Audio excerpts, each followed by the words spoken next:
Hi guys, welcome to the final video of the Bunn special series, I hope, Dynamic Poising Part 2. Stick around. Okay, I'm just coming in for a little update. So I've done my first round of positional timing. So first of all, dial up, dial down. Rate very close, amplitude identical, beat error very close. So this is great. We want these to be identical. Basically, this tells us that our balance pivots and balance hole jewels and cap jewels are in good shape. So that's good. I'm satisfied with those. Now let's turn to the vertical position, pendant up, right, down, left, as viewed from the movement side. Here again, we've got very similar amplitude and beat errors across these positions, but we've got significant deviations in the rate. And it's this that we want to iron out so that in practice, the watch keeps very close time regardless of the position that it's falling into your pocket. So in order to bring these rates close together, we're going to start with dynamic poising. So I'm not going to attempt to explain all of this in this video or in one go here because I'll just get tongue-tied. Again, I'll refer you to this website, adjustingvintagewatches.com, Paul Sylvia's blog. Suffice to say that right now we're going to begin by lowering the watch's amplitude, and this is going to bring out poise errors. It is going to accentuate any errors in the poise of the escapement and oscillator. Then what we're going to do is we're going to measure the rate in 8 vertical positions, and we're going to find the fastest spot and the slowest spot. So that's what we're going to start with. I'm not going to explain any more now. So let's get there, and then I'll come back in and explain what we're going to do next. Okay, so I'm running the watch at low amplitude. Here I am running it in the vertical positions. So we're starting with pendant up, making about 180 degrees amplitude, rate about -30. So I'm going to work through all 8, and then I'll come back and show you guys the results. Okay, so I'm now coming in for an update after having timed the watch in 8 vertical positions at low amplitude to magnify poise errors. And this is great. Here we can see the poise error in the balance coming through very, very starkly. So we've got a spot where the rate is slowest, -85 seconds today, gradually increasing to plus 330 seconds per day. Likewise, going the other way, we have the same thing, okay? So as Paul explains in his blog, the fastest rate with low amplitude is going to allow us to mark the heavy spot on the balance, and the slowest rate is going to allow us to mark the light spot. And I'm going to show you how we're going to do that. When I say heavy, maybe we should put this in quotation marks because this isn't the heavy spot on the balance wheel only, right? This is the heavy spot, the most out of poise spot, given all the other errors associated with the oscillator, right? So hairspring collet, escapement, okay? So there's our heavy spot, and diametrically opposite, we're going to have the light spot. But I'm going to show you in particular how we're going to identify these.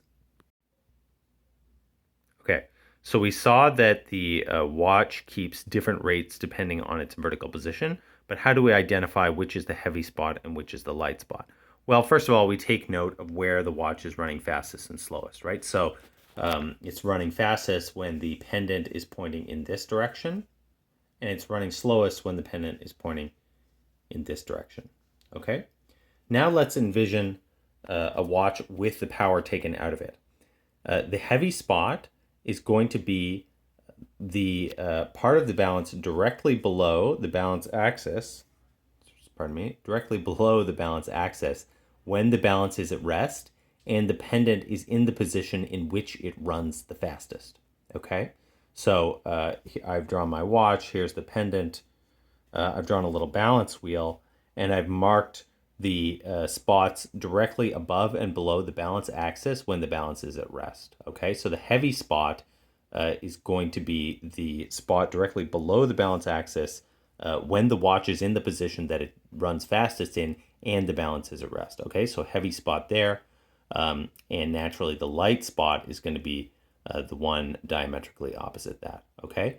We could invert the picture and look over here, right? So if I put the watch in the position in which it runs slowest and let the power out of the watch, then the light spot is going to be the position directly underneath the balance axis, and the heavy spot, the one directly opposite that. Okay, so you can see actually that these correspond, right? That on the bottom here's the light spot. On the top here's the light spot, and I've tried to draw the watches so that they are the same in both images. Okay, so we've identified the heavy spot and light spots. What we're going to have to do is we're going to have to adjust the weights on the balance in order to even out those heavy and light spots. So how are we going to proceed to correct the poise error in the watch? Well, we can do basically two things, right? We can lighten balance screws, we can take weight off, or we can put weight on. However, there's a number of considerations here. First, the watch is on average, dial up, dial down, running fast. Now, of course, I can adjust this using the mean time screws, but Paul Sylvia suggests dealing with big poise errors by adding weight. And I think I would call this a big poise error, right? The total deviation between the heavy spot and the spot diametrically opposite that is what, 415 seconds per day. So, without having a good frame of reference, I'm going to call that a big poise error. So I want to start by adding weight so I can make progress quickly. And then once the positions start to come into alignment, then I can go to removing tiny bits of weight just to dial it in. And I should also point out here that an additional good salutary effect of adding a timing washer to the light spot will be to decrease the rate in the dial up and dial down positions, right? And that's going to reduce the amount that we have to move the regulator by at the very end to fine tune the watch. So let's go ahead and find the light and heavy spots on this particular watch. So recall that the watch ran fastest in this position, right? And so the light spot, i.e. the spot where the center of mass of the balance is the furthest away, right, is going to be the point on the balance directly above the balance axis when the balance is at rest at this point. So I can actually see a little screw here. It's going to be just there, and the heavy spot's going to be diametrically opposite that down here. So we can see, hopefully you can see the heavy screw is just hiding behind the cock there. But okay, so we've identified these two spots. I said I was going to add weight because we're correcting a big poise error and the mean rate of the watch is fast. So I'm going to remove the whole balance assembly, and I'm going to add a timing washer to this screw up here. Hopefully you can see that. Now let's just take a closer look at my timing washers here. So they come in these little vials. And I'm not sure if you can see them there, but I see a couple tiny washers at the bottom. So they're sorted for pocket watches of different sizes in lines. So there's a chart in the back of Henry Freed's Watch Repairers Manual that tells us that an American 16-size pocket watch is approximately a 19 and a quarter line movement, which would put us at vials 25 through 27, 25 being the lightest, 27 being the heaviest. So I'm not sure which washer to use here. This is something I'm going to have to get by experience. So I'm not sure. I haven't decided yet. I think I'm gonna wing it, definitely, but I'll tell you what I use. Here I'm adding some timing washers to a balance screw. I've got the balance screw in a pin vise. The reason why I'm using a regular pin vise is because, first of all, this screw is particularly stuck in the balance wheel rim, and my regular balance screw holders will not grab it adequately, and it will get marred by a screwdriver. So I'm using a regular old pin vise. It's a little coarse for my taste, but there you go. And I'm just adding some timing washers to this screw now. Another way to do this, I've found, is to try to get the washers to stick to your finger. Then you can kind of poke through them with the screw. I'm just trying to do it with tweezers now, but this may not work. I am actually going to try to get them to stick to my fingers. I accept that there may be some fingerprints on the washers, but you know what? I can live with that. 1, 2, Good. Okay, and now I'm going to screw it back into the balance wheel rim.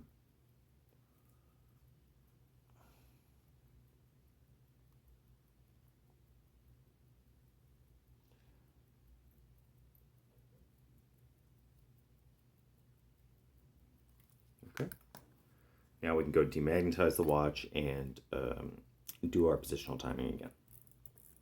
That's one adjustment completed. Okay guys, so let's just come in for a look. I've done maybe seven or eight rounds of positional timing and dynamic poising at this point. I haven't removed any weight from any screws so far. I've just been playing around with timing washers, taking them on, putting them off, experimenting with different weights. Using timing washers, I can get to about a 20-second maximum deviation across the vertical positions. It's getting harder and harder to identify the heavy spot at low amplitude. So here's where it's running fastest. Here's the heavy spot. But the problem is, particularly at low amplitude, the rates are a little bit up and down, and you have to wait for when it's making. I'm trying to time it when it's making exactly 180 degrees on the time grapher, even though it's going up and down above that when it's at low amplitude. So, we're getting there. This started out as a pretty damaged watch, and I'm not expecting the moon here, or shooting for the moon. I don't know, whatever. I'm not expecting miracles. But what I want to do now is just move to a little bit of weight reduction. So what I want to do is go to the heavy spot now, just use the undercutter, shave a tiny bit off from under the screw that's underneath the staff here when the watch is stopped. One other thing to notice is you'll notice there's about a 20-second deviation between the mean horizontal and the mean vertical rates at high amplitude. And so the way I'm going to try to deal with that is probably to close the regulator pins just a tiny bit. The reason, and that should increase the rate in both horizontal and vertical positions, but should have a relatively greater effect in the vertical positions. And the reason for that is, of course, the amplitude is lower in the vertical positions, so the proportion of the total arc of the balance during which time the balance spring is in contact with the regulator pin is less in the vertical position. So if you close the pin, the proportional change in the arc during which time the spring is in contact with the pin should be greater in the vertical than in the horizontal positions. I hope that makes sense. That's my understanding. I hope I'm correct in that intuition. So I think this is going to be my last adjustment. I'm going to film it. Sorry, I haven't been good about filming every single adjustment, but that would probably be boring to you guys anyways. So last adjustment, I'm going to find the heavy spot here. Well, it's here. Find that screw. Shave just a teeny bit off with the undercutter. See if we can get under 20-second deviation in the vertical positions. Also, just close the pins a tiny bit. I'm also going to go ahead and re-clean and oil the balance capsules for the last time. Then we'll get it all back together, and hopefully we'll have some good timing results to show you. Okay, so the watch is currently running fastest pendant down. And although you can't see the balance screws when it's pendant down, I can tell what they are because I can look at the ones above. So there's a set of 4. And it's important to note there's not one directly above the balance axis. So there's not going to be one directly below the balance axis to remove weight from in the fast position. So instead, I'm going to have to take those 2 inner screws that are straddling the position in which it's running fastest. So on the bottom side of the balance, closest to my thumb, there will be a set of 4, and I want to take the 2 inner screws and shave a little bit of weight off each of those. Okay, so a little update here. The screws that I wanted to take out here and here do not want to come out with a screwdriver, and there's a risk of me marring the screw slot. It's also not really going to be possible for me to get a pin vise in here. I have balance screw holders, but they're not good enough to grip the screw tight enough to remove the screw, given that they're so tightly stuck in place, I don't think. I can't get a big pin vise in here because these screws are very close to other screws that I don't want to bash into. So I'm going to have to do something which I would rather not do, but I'm going to try to be super gentle and super delicate about this, which is remove weight from the outside of the screws. So I have here a selection of abrasive instruments. I've got some escapement files of various shapes and finenesses. Although these may be too big. I've got a screw slotting file. Again, I think it may be a bit big for the screw slot, just to widen the screw slot a little bit. I think what I'm probably going to end up going with is these degusset stones, or degussit, I guess, if your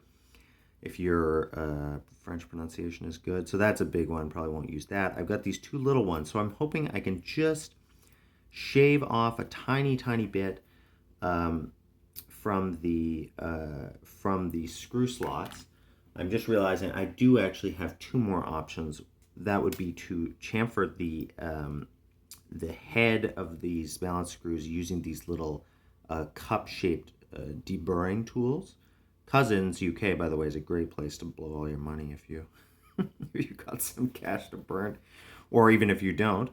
So I'm going to use one of these options to remove weight, just a tiny bit of weight from those screws, in as delicate a manner as possible.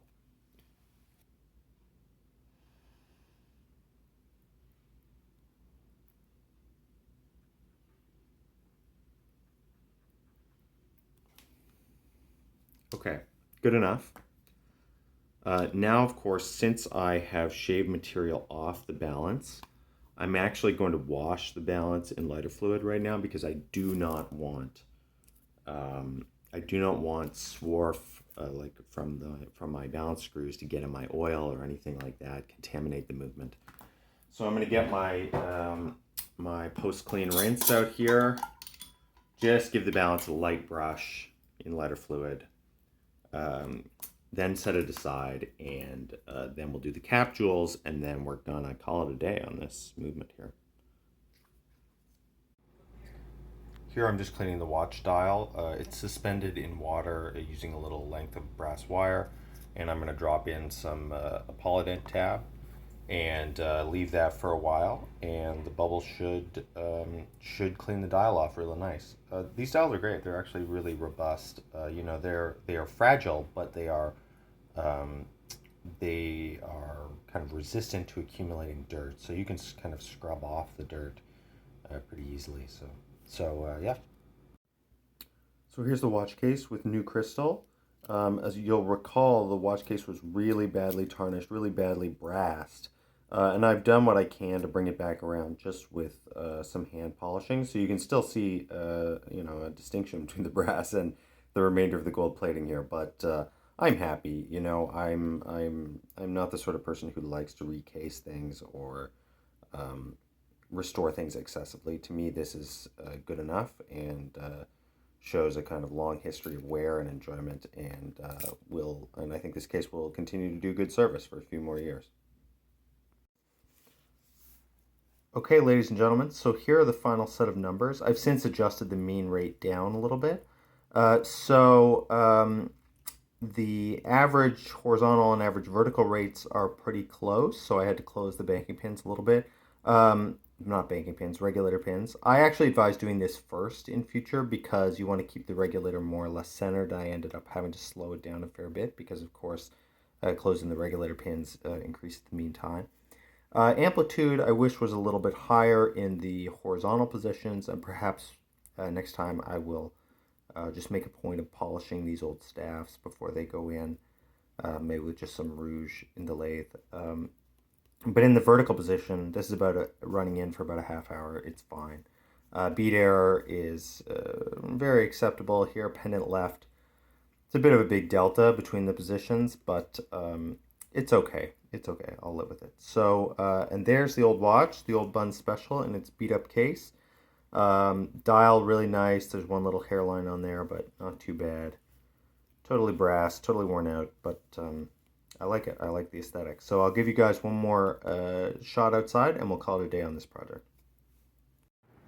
So there we go, guys. There's the old Bunn. The old case came out pretty good, pretty brass, but you can buff it out. So I'm going to take this wristwatch off, and I'm actually heading out of town for a few days, so I'll get a chance to test it out in practice, probably tweak the mean rate. But other than that, yeah, that's it for this project. So thank you so much for sticking around through this very long process. I certainly learned a lot. I went deeper into the timing aspects of watch repair than I've ever done before. So I certainly learned a lot, and I hope you did too along this little journey. So I'll be back real soon with another project. I've still got that wall thing I got to finish. So yeah, talk to you guys soon. Thanks for watching.